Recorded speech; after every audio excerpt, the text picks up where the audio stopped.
what color is the sky or something like that, just so if we can if pick it up if someone will come and ask a question so we can see. Right. So what color do you think the sky is? Yeah. All right. Well, you tell me, what color do you think the sky is? Well, I think that it is a very lovely shade of blue made by certain particles of nitrogen in the atmosphere reflecting off of our sunlight. So that is an entirely possible idea on that. But I guess the real question, and the first question I would want to ask, is how you believe that the themes of this particular play are relevant to today's society. And I'd want to hear some opinions about how you think about that. Well, we're going to start off with a question. I'll start with somebody give you an answer.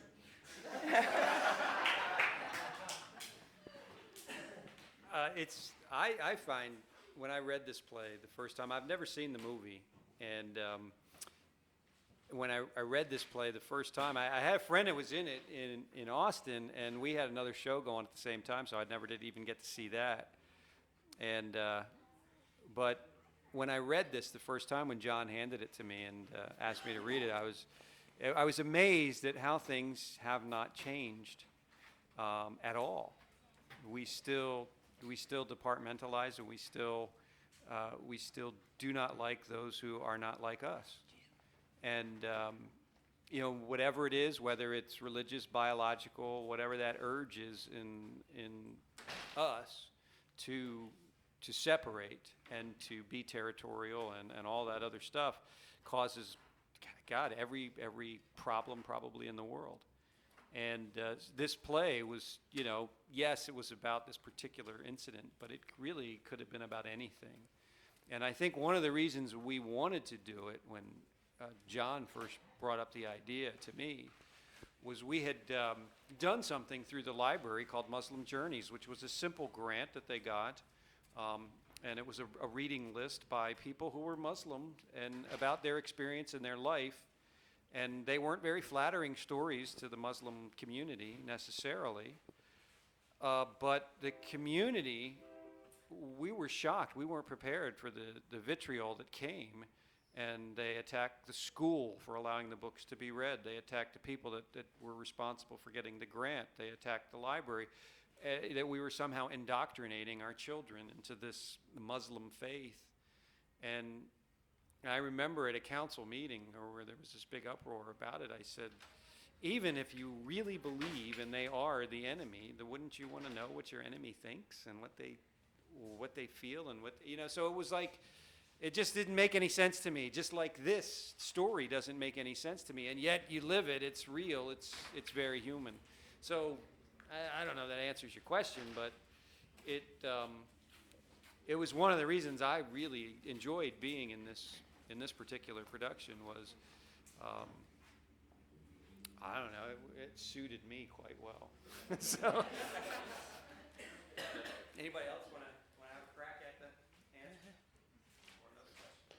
Danny, you got to treat up on that. As far as relevance to today, it's ironic. The other day I was going through Facebook, and a Texas legislator used the term godless education. And I was like, whoa, this is a little scary compared, because that's Brady's big deal is godless education. And I thought, we were kind of beyond that, but no, it's still a political issue. This show is so very well written, and once we started working with it, we began to find so many different things, and different lines have different truths that speak to different things. And when they asked us to do this, the first line that came to my mind that was probably appropriate for me was, "Don't have opinions, they're not good for business." But the reason that I wanted to do the show is exactly, this is the conversation that Sam and I had, and I had with a lot of people. But what drives me, what I think the show is about to me, is that it's about how we treat each other. Okay? It's about civility. And I think that's the thing that's most important, what we need to consider. How a group can act against a single person, or one group can act against another group. But when you talk individually, we tend to be able to communicate or to find common ground. So it was about civility. And the reason that I wanted to do the show was to talk about those things. There's some other really very important things that are in the show. I think the thing that Sam goes over and over again in the show is about thinking. And that theme in the show is just so dynamic and important, you know. And when you watch the show, it's very interesting from a theatrical viewpoint. There's two thoughts I'll give you, and then I'll let you ask a question, because I can go on for a while, as they may attest. There's a very famous playwright of the last 100 years who was very important. He was a German playwright. His name was Bertolt Brecht. And one of the things that Brecht said was that plays are not so much about entertainment as they are about starting a conversation. Okay? You want your audience to walk outside and have something to talk to each other about. Okay? And that was not a popular view, and Brecht was not necessarily a popular human being, but there's something to that. And we felt like that when we did this show, that it could start people just begin to talk. It's not about whether it's creationism or evolution, but it's about, again, the way we talk to each other. And that was part of the theatrical thing about it. The other one is I've lost my train of thought. So what we'll do is we'll go to another audience question while the director is getting a little old, sits back here and tries to remember what he was doing. Do you have a question, Judy, or? Actually, I do. In the town of Hillsborough, in the play, the community all came out, and they all seemed to have their minds made up of how they thought. Some of it was based on law, some of it was based on how they were raised. But there was some evolution of thought, some transformation.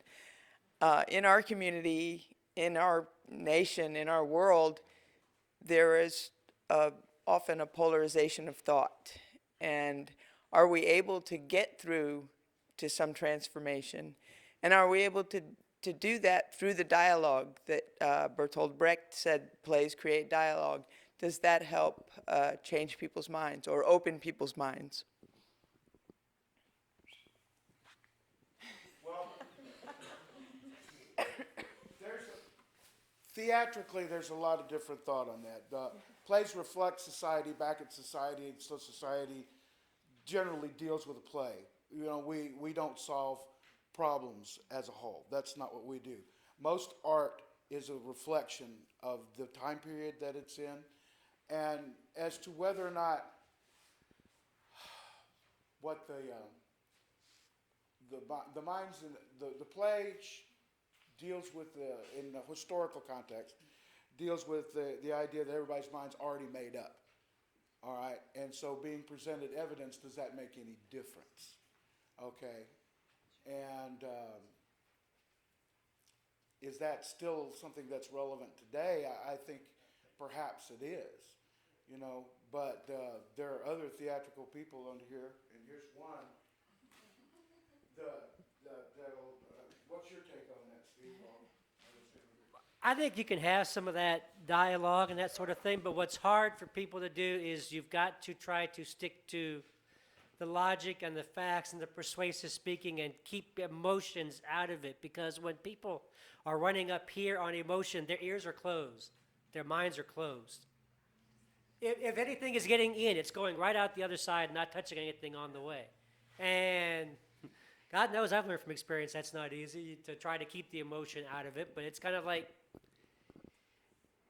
it's like my feelings towards Rachel through the play evolved. Because in the beginning, I'm so angry because, you know, the remark about the little truck garden, all the answers are right here.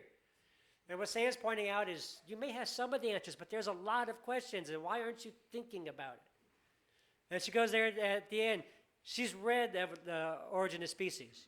She doesn't agree with most of it. She doesn't like practically all of it, but she's thinking about it. Go, okay, now you have an informed opinion.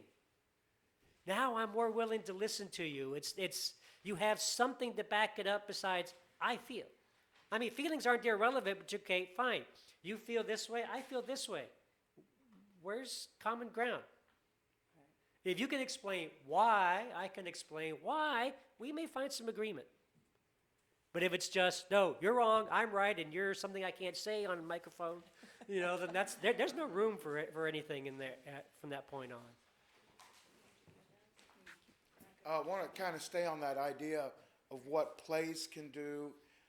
We tend to talk about humanities and all, but we are a theater, and so I think we address plays and what they do. And so I'm going to let Sam talk about that. I'm going to ask Sam to talk about that. Within a sociological context, what theater can do and what we try to do when we do what we do.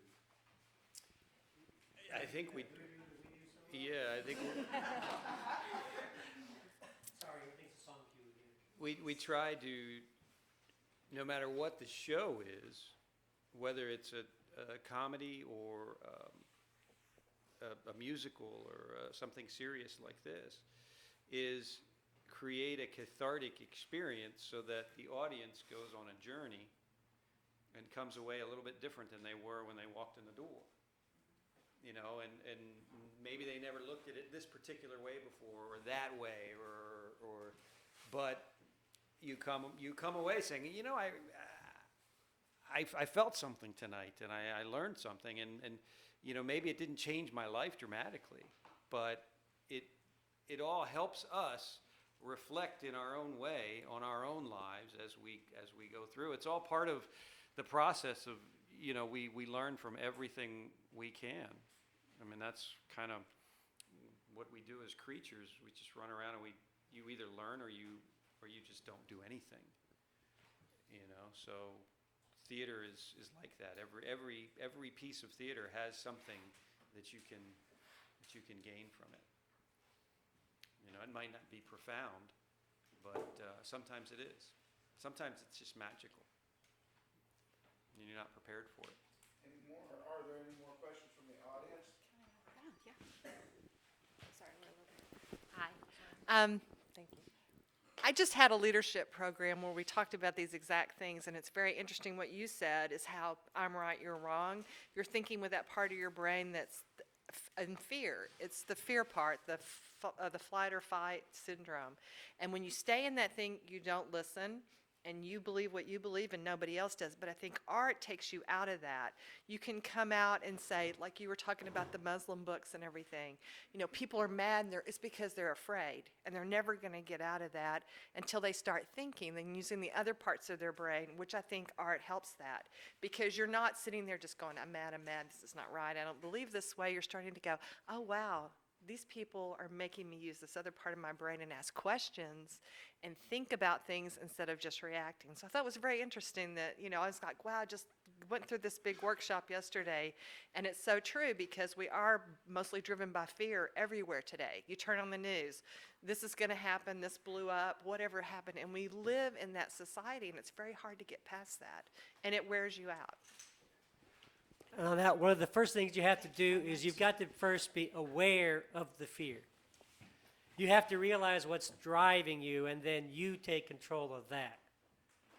It took me a while to learn that too, but that's one of the, because then, I mean, we're all creatures. We have hormones and enzymes, and everything's all going through your minds and all the time, and it affects how you think. But if you can realize it, you can begin to control it, or at least mitigate it, so that it's kind of like, okay, now I am a thinking creature. I will be in control, not my adrenal glands, or not the little tiny part of my mind in the back screaming in fear in the dark going, no, no, no. But the first step of that is you got to be aware of it. When you are in a show like this, sometimes, oh, Pam. Okay, here we go.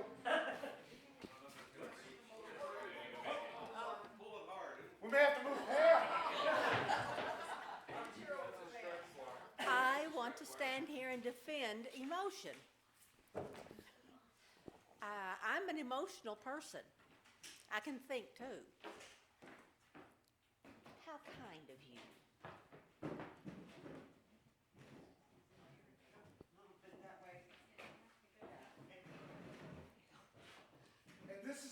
play is put together. Chase blocking on the fly. In this play, I had 2 lines. I asked to have no lines. Sam's fault.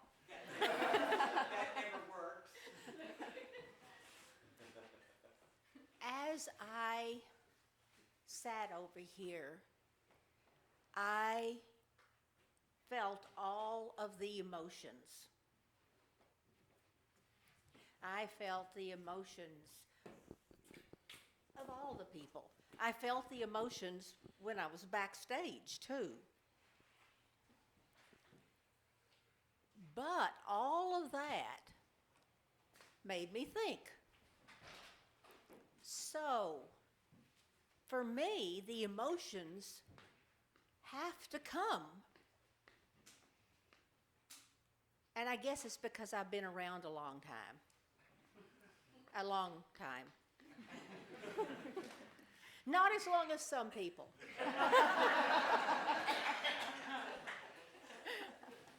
But I haven't been in Smithville very long. And when I felt all of this, it came up in me as an emotion. I've got to do something. But the thinking part of me said, I'm too old.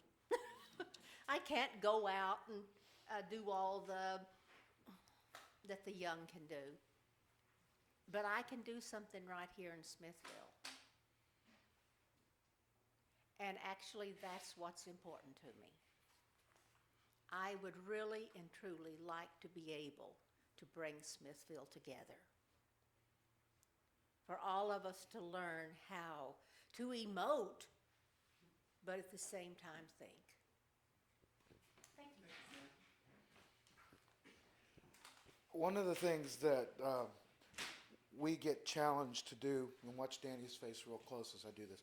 One of the things that we get challenged to do is sometimes we have to play characters that are so unlike ourselves in order to find something to be able to make a statement. And that's a difficult thing, but it's a learning process because you can argue all day long, but until you listen to somebody else, you're not really part of the conversation. So sometimes actors, we have to play roles that are not the way we think. And that's a difficult thing to do. And I'm going to let Danny address that. I'm totally Matthew Harrison Brady.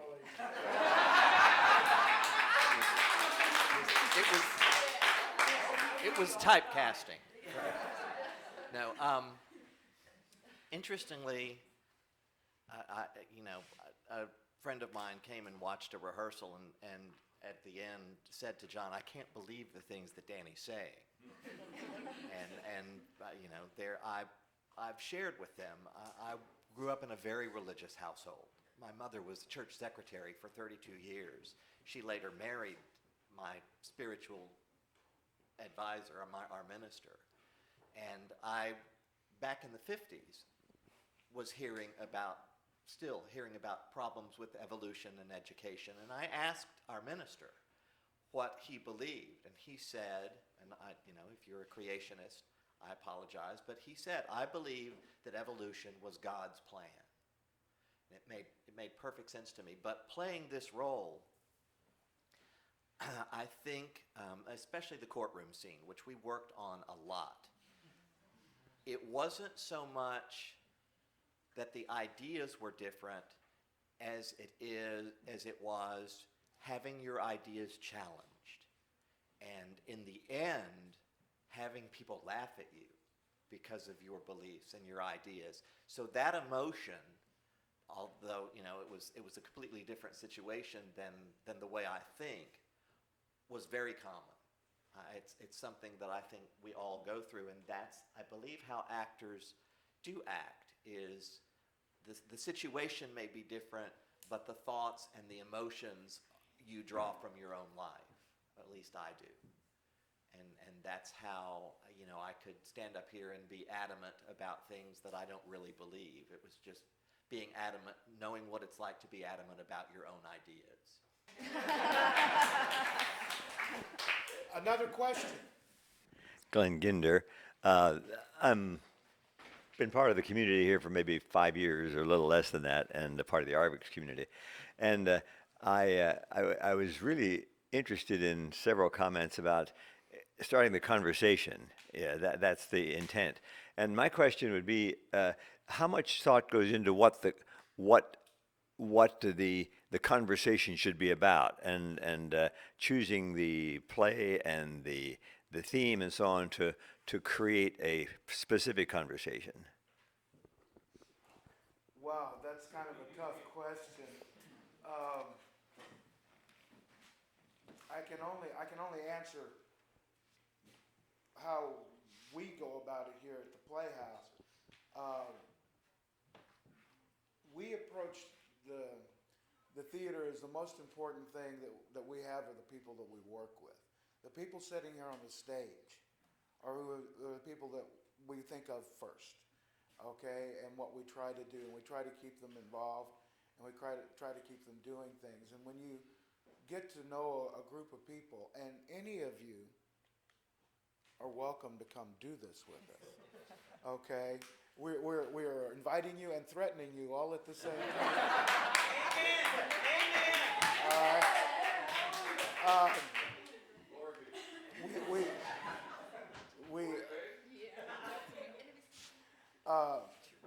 We talk about a lot of things. My friend Brandon, who's sitting on the other side of Sam, when we were doing this show, is just so terribly intense and funny. We won't tell you those stories. But as we were putting it together, we took a break. We had to take a 10-minute break. And this group of people that come from all over the place, and we're not all the same, and we don't all have the same political background, we don't all have the same religious background. Okay, we're working on this project, and during that break, the conversations were about everything. And we all talked to each other, and we laughed, and we told jokes. And then some of the conversations were topical about this show, and some of the conversations were about Smithville. Some of the conversations were about national things. Some of the things were about the universe in general. Sometimes we just do Monty Python things, you know. That's what happened. But in this room, just that conversation and that communication itself is wonderful. It's a great laboratory. Have any of you ever remember watching Donahue, where he'd get in the middle of an idea and then he would just hand the microphone to somebody to talk?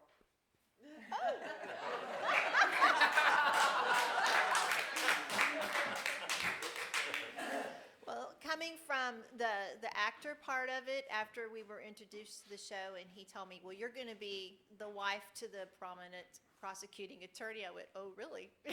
Okay. Going through the script, because she doesn't have a lot of lines. However, she's a huge emotional side. So I can guarantee I went home every night going, oh my goodness, I am so drained. Because you start putting yourself in her position and watching her husband deteriorate on the stand. There have been, and these ladies back here can attest, that song that we sing at the end of that scene, I'm supposed to join them. And there have been over the last couple of our performances where I'm in tears. Don't ask me to sing right now, because I got to get it back together, because he's getting ready to die, and I got to do this again. But as John was saying about the conversations, we got to talking, like, it doesn't tell you what he died from, okay? And then, his character is based on a real person. So, drove my husband crazy over here. Researched it, because I'm like, my goodness, we're playing these people. I want to know who this person is and what happened to him and what caused it. And so finding out who the real person is, and finding out he didn't die in the court or during the court scene. It was 5 days later, and he was battling diabetes. So he died from fatigue and a problem with his diabetes, and it was 5 days after the court trial, and he had been touring around since then. And so I was like, okay, so we learn, just learning about another person was that. But getting into the emotional, as you were speaking, the emotional side, once I knew who the people were, which I try to do with a lot of the characters that are given to me, then it's taking yourself out of your own place and putting yourself in that person's spot. And like Danny said, there are things in this thing I don't always agree with either, but again, remembering that you're portraying somebody completely different. You just kind of have to take a step back and put yourself in their position, and what would they do and how would they react. And John first told me in the beginning, he goes, no, you don't have to be there all the time. And I said in our little thing, in our schedule, it's like, you don't have a speaking part here, but and then it turned into, after the first rehearsal, no, I think I need you here every night. And then it was like, I need you after choir rehearsal. And I was like, okay.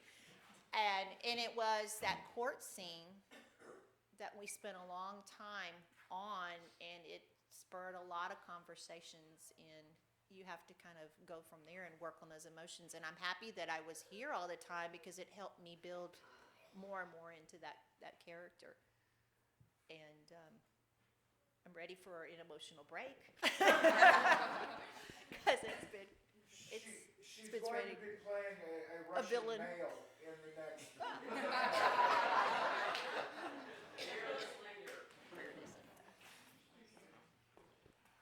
To more directly answer your question, we don't really try to set an agenda. I think Sam said it best a minute ago. Anything you do can cause a conversation, okay? And so we choose things that we are interested in. We try to choose things that we think that an audience will be interested in. Since we are a business, we try to figure out what people will come see, and we try to find something that people want to come see, that we can make a statement with as well. And then anything we do, including the Rocky Horror Show, we find something to say about it. We use it. Everything can be used to cause a conversation. And not all conversations have to be life and death conversations, and that goes back to the concept of civility, And there's one, here, all the actors get to, we have a thing that all the actors bring something to the table, Everybody's creativity is important. It's not one person saying what's going on. I mean, I do have the ego for that, but it's more fun to take all these different thoughts, these conversations. Sam and I talk, Danny and I talk, Steve and I talk, Brandon and I talk. We talk all the time. And you take these conversations and you begin to focus those out, and those become the things that you say, more than what you choose, but who you are and what you find, what you bring to it. And so, being that, what I want to do is offer the microphone to anyone that's in the cast that wants to talk about what we did, or about plays, or about theater, because you're just as much, in this as I am at this point.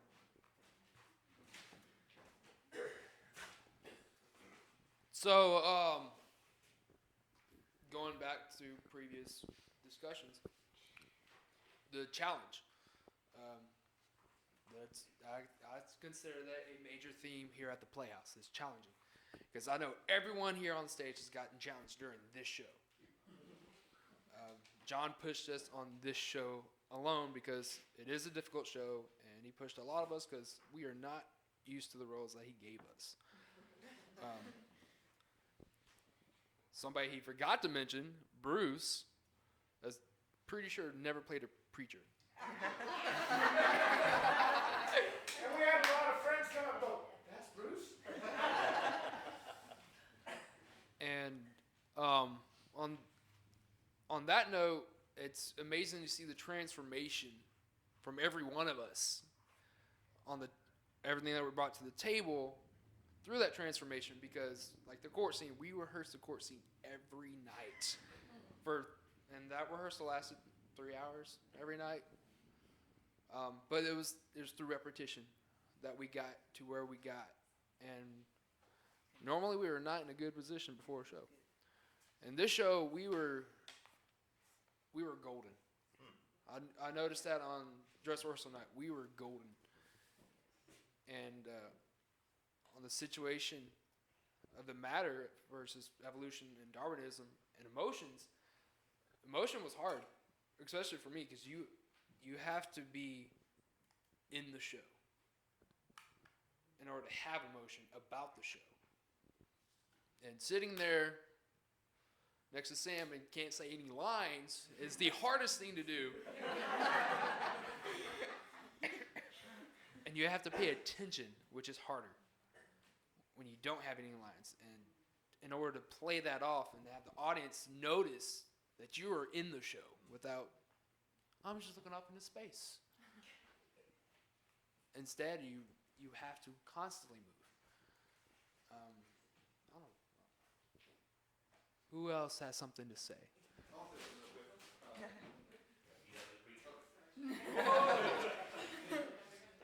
I've always played the stumbling misfit, didn't have a lot of brains kind of character, and I've done that very easily, and I think, and I've enjoyed that a lot. Yeah. But when John said I was going to be a preacher, I said, okay. And I read the script, and I said, okay. And then one night after rehearsal, I asked John, I said, how far do you want to push this? And he said, push it. That's very difficult to do when you're standing right here all by yourself and you're facing the audience and the entire cast is behind you. I never could see what the cast was doing back here. I could feel it. I could also feel it from the audience. And when you lean down and you try to get their attention and you see them lean down with you, you're doing what you've worked hard to do. And I know, and I want to say this to the cast, I felt a lot of your love and a lot of your support, and I thank you for that. But I also want to thank John for putting me out there on a pedestal all by myself. And it was a small pedestal. It wasn't. And I really want to thank John for allowing me to do that, because I've never played a character this intent before. And that's a challenge, but it was a lot of fun. This show was a lot of fun. It was emotional. I mean, when I'm sitting there or standing there fussing at that poor little girl, it is hard. But then when you get backstage, you get a chance to celebrate and hug and cry. Which was lots of times needed. Shelby and I would walk back down the alley after that and just going. Oh, yeah. I'm shaking. You literally are shaking in your own skin after you get through with that emotion that you just poured out on stage. And I always told Shelby, thank you for giving me that look that she gave to me, because when I turn away from her, the look she gave me John talks about act and react or something like that. And when an actor gives you something like that, you have to give it back to them.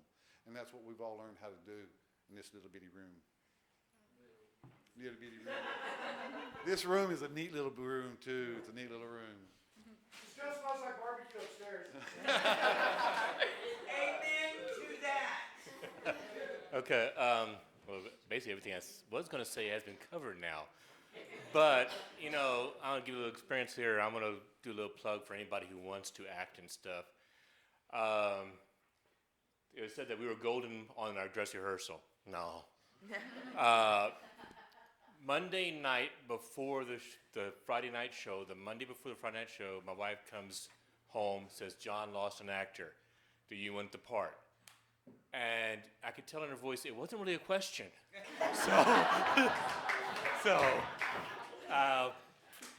During the dress rehearsal, I was still on book. I learned my part in 3 days, so it took a little bit, yeah. Luckily, I didn't have many lines, but I had people going, you go here, and throwing me upstairs and stuff like that, so. But, yeah, it's fun. It's fun. We had a good group here. I enjoyed it. The emotional level is very high. I've had a lot of people who say, okay, I need to do a comedy or something after this. This is just, we need to get something else, you know. So, yeah, melodrama, something like, yeah. So. Okay, well, anybody else? I just wanted you on the emotional roller coaster. Yeah. You do, okay. So we're talking about all this emotional stuff, right? How did you guys even get into that emotional? I mean, some of it, especially you, Sam, good grief, you were like yelling and everything was crazy. I mean, how do you do that? Well, ask my wife how much I yell at home. Not much. Not that level. I don't know. You tap it, I guess. I think we all have everything in there at different levels, and then you find the switch and you turn it up here and turn it down there. But you enter a show, at least I do, with a somewhat of a preconceived idea of where the character's going and where the play is going and what it's all about, and then the play just takes over and you're along for the ride, and it takes you where you need to go without you ever realizing you were getting there. So through the whole rehearsal process, to me, Henry Drummond started out quite nasty. He was just going to come in and bully this small town and get his point made and go off and to the next crusade. But what I wasn't necessarily prepared for, but became apparent pretty early on in the process, was that he really does care about the people, and especially his opponent, Matt Brady. He has a deep affection for him. And, they may not see eye to eye, but that doesn't stop them from turning it off when it's time just to be friends. Life is not a full-on argument all the time. So you can have disagreements and still get on in a very civil way with all the other people that you share this space with. So, they called him a devil and whatnot, and so I initially approached it from the outside and made something a little bit devilish, just to begin with. But really, he never became a devil to me, and in any way, shape, or form. So the emotion is he gets caught up. He gets caught up in defending this poor fellow who's being picked on, basically. He's just trying to stop a bully, and then when you vanquish the bully and you see the bully is just as human as anybody else, it's sometimes it's a horrible thing to experience. That, oh, what have I just done? I did my job, but then it went too far, and now what have I done to this other person, a person that I cared about? So it was a very the emotion is there. It's always there. And it's just like I say, you experiment and you tap and it just finds it. I'm along for the ride. It finds the levels that it needs to be, and I'm wow. I didn't think it was going to go there, but it did. So it was pretty. It's always a cool experience, but it's always very different than you expect. Yeah. One of the things I found on this was, and I found in other plays here, it's very emotionally draining because I have to put the character on. So I spend some time before I come on stage putting the character on so I can act out the character. But with this judge, one of the things, it's like you said, I started out, the judge is kind of a doofus, he's just up there. Then as we got further into it, I realized this was the state law. The state law was you could not teach evolution in the schools. He was there to keep the law in check and to make sure the law was enforced, not to be moral or emotional. So it was really interesting the shift through that. So I played it as less of a doofus most of the time. So.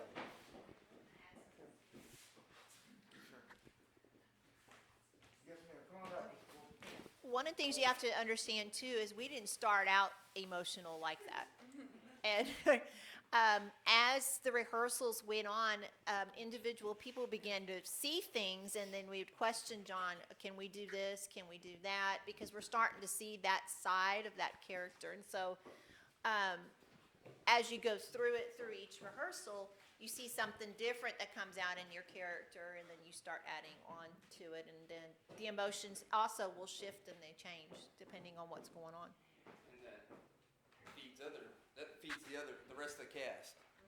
One person amps it up, Sam here starts yelling, and first time this ever happened. I haven't done many shows, but I've done quite a few. Sitting here, first night, Sam starts yelling at Brady. I was literally shaking mad when I jumped up to do my lines, stumbled all through them, and John goes, "No," and John's like, "I thought you did that real well," and I was like, "I was really mad. I'm sorry." But it's just you feed off each other. And on that same anecdote, but anyway, story. He came up to me after that, and I've got some experience and some training, and so I work with people who don't necessarily, and so as I work with them, I also like helping them and teaching, a little bit of the craft or whatever you could pass along. And he came up to me afterwards and he said, "Did you feel that? Did you feel, that was awesome." It was exactly right. Yes, absolutely. That's the way it's supposed to be. And it was very exciting. Maybe the most exciting thing was when he came back and said that after that, when he tapped into that and let it happen. That it's always very exciting for me when other people discover that. It did look great, by the way. Now, if you were following the script, you would like, it looked wonderful.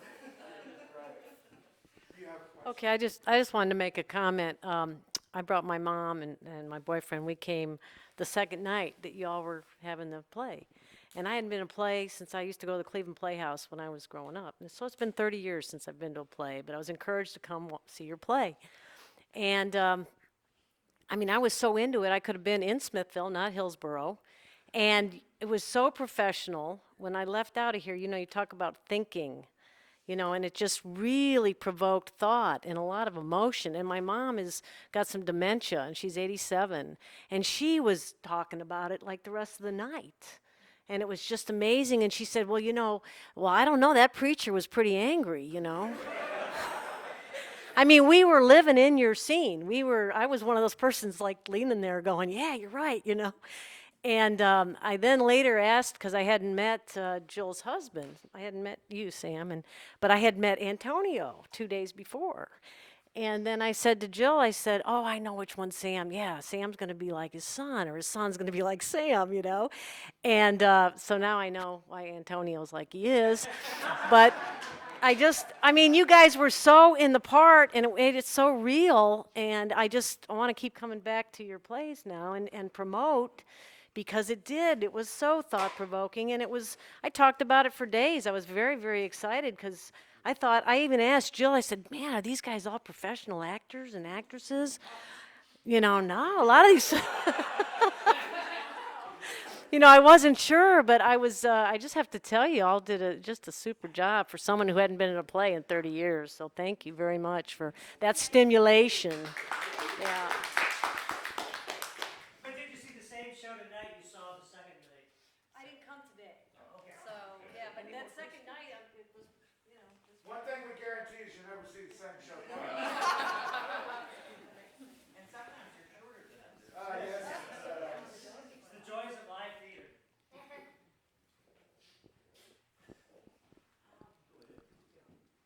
Okay. Talking to both. Thank you. I'm Bill, and I came to Smithville on movies. I did Hope Floats, okay? And what I want you to understand is that in movies, cut, everybody get a drink of water, blah, blah, blah, get it back together. Roll, cut, everybody. Here, you got juice. It flows. You got there's things happening here. And that's the beauty of this. This is a happening. It's a human interaction, people, and the audience gets sucked into that. And so this to me is beauty. Cut.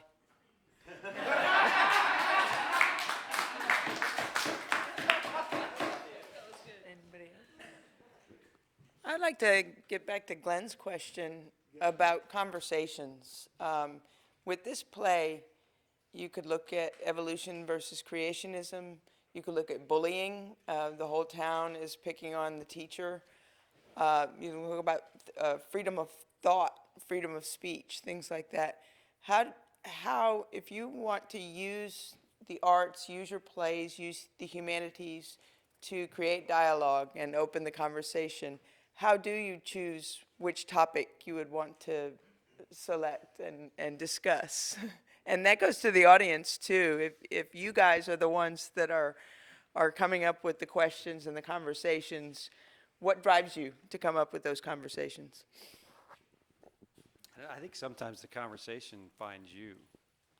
I don't think we had never considered doing this play, until something like that happened in our town that we got to experience firsthand. And then John said, "Hey, what about us doing this play now next year?" I was like, "Okay, sounds good." So the conversation found us, and then we found a vehicle for that conversation, and and then the rest just took off. So, and then sometimes you think you find the conversation, and what you found was something totally different. So, yeah. And, back to live theater, I think in many respects it's going away because there are so many distractions, and we're being trained to have very short attention spans, to not get engrossed in things that, unless they're perpetual running or some sort of, this fascination to keep you numb. And so if we can keep that alive maybe for the next generation or something, so that it's an experience unlike any other. You can't get it in television. You can't get it in a movie theater. A live theater when it's working, it is an experience unlike any other, because you get to go through so many things on the edge of your seat with these people, and they're so close to you, and you start to inhabit the stage. Just every audience makes us different. So depending on how the audience is that day, it's a different show, and we all get to experience those differences. So it's a very powerful thing, and I hope that we can continue to do live theater in a more serious way. I mean, the comedies and the musicals and all that are wonderful, but there's something about something like this that you just can't experience anywhere else. So.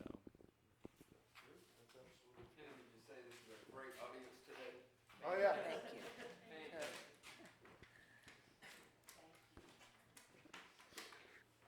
On the question of being in Smithville, I think that Sam's right. You're not going to bring it up unless you're really smarter than I am.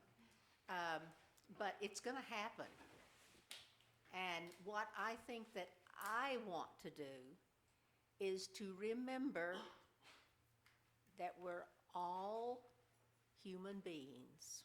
We're all precious, even those that we don't agree with, and have the patience to carry on that conversation in a loving way.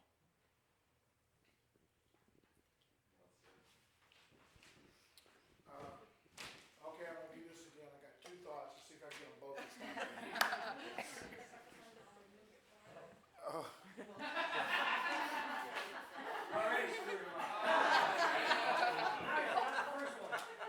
Jobs. You remember jobs, so I'll talk about it.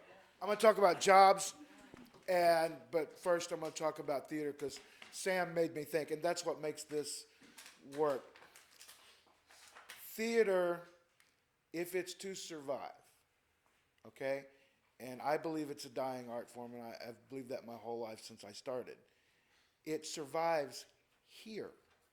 It survives in Bastrop. It survives in all these little towns where you go do it, where people get up and, you know, I used to say my whole theory is you get off the couch, be part of the entertainment.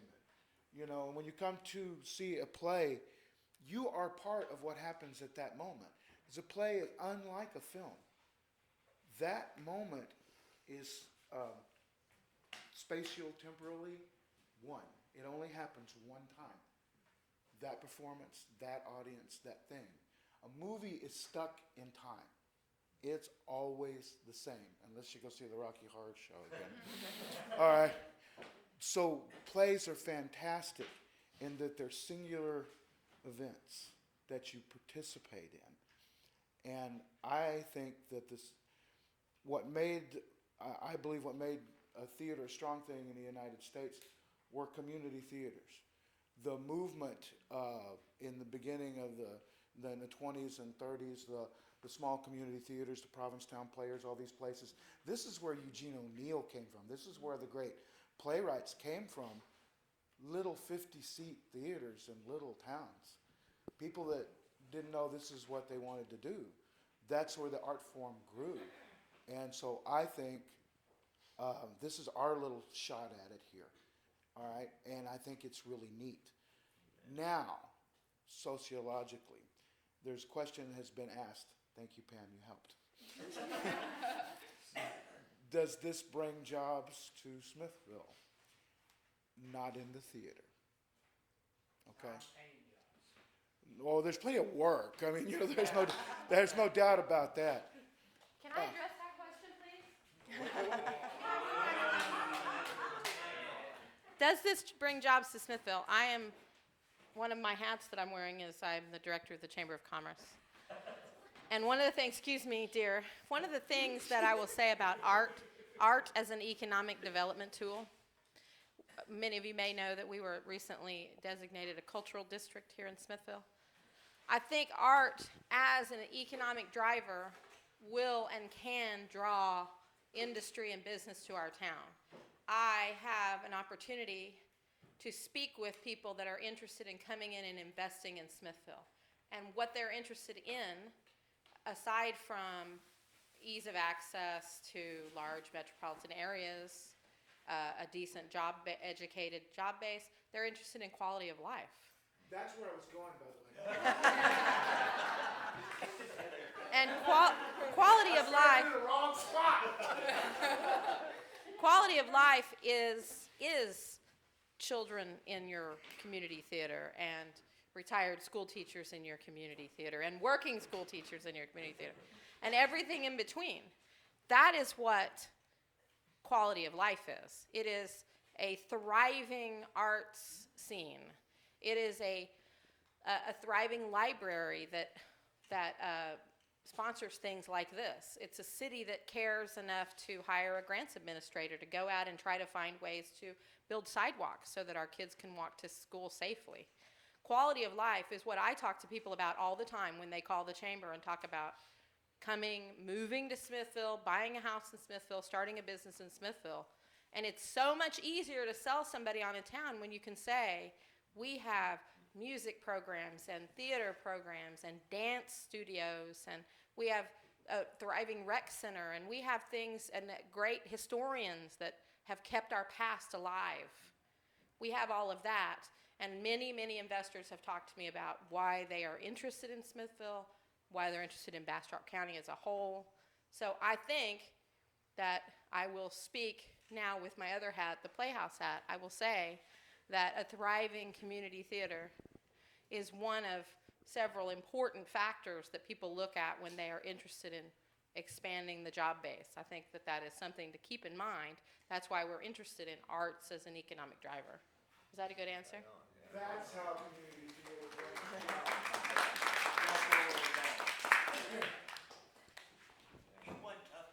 I know, I'm covered in mud because today is Tough Mudder. That's where. For those of you who don't know, that's my wife.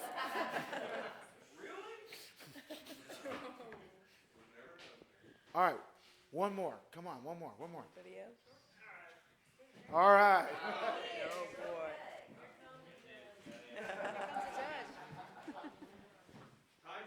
I want everybody to know, when we got the building, and it was still mostly Charlie's Barbecue, and we had everything strolled out on the floor, David Harrington was the first person to come in here, ask us what we were going to do, and he bought the first ticket to the first play.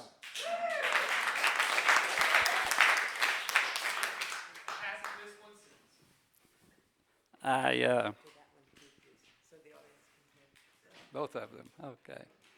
I don't have a prepared text. I just wanted to make a comment or two about what I've heard here. John, certainly you put on a very amusing show, and you certainly gave us more than just amusement.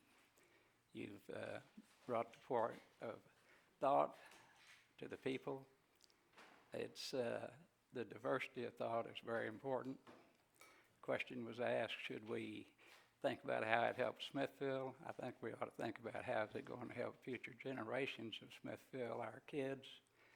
And the diversity of thought is very important in decision making. We've been in the past a little reluctant to accept it. I think we as an audience need to take your lessons, and certainly the words that we've heard here from the various people of how it's affected them, and go out into our community and try to be a little better, make a few better decisions, and cooperate more, and just make this place even a better super quality of life town. Thank you. Thank you, sir.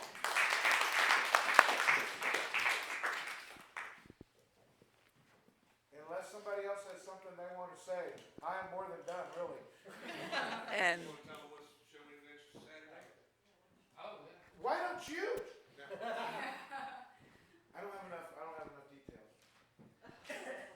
Next Saturday, 5 o'clock, about this time, and at 7 o'clock, there's a movie called The Teller and the Truth. It's a movie that starts in Smithville and ends in Smithville.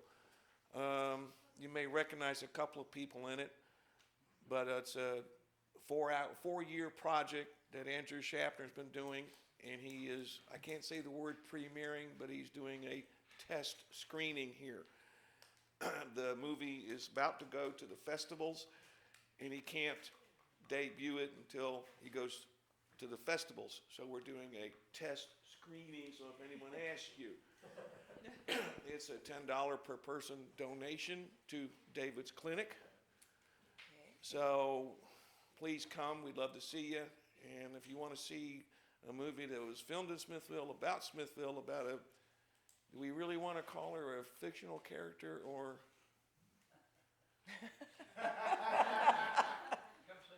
Come see the movie. Yeah. And another thing about the Playhouse, don't drink wine with his wife. You'll end up in the show. Is what happens. You'll end up in the show. See her coming with a wine glass. Yelling, get thee behind me, Satan. Debbie, I have something I need to talk to you about. I don't know how I got involved in it. She keeps on blaming me. I've been typecast, if you'll notice. Yes. Every show I've done here, I got one of these darn things on here. And I guess after almost 32 years of doing it, yeah, but one of the things I enjoyed, and John let me have a little leeway on my little job over here, was I hate Howard.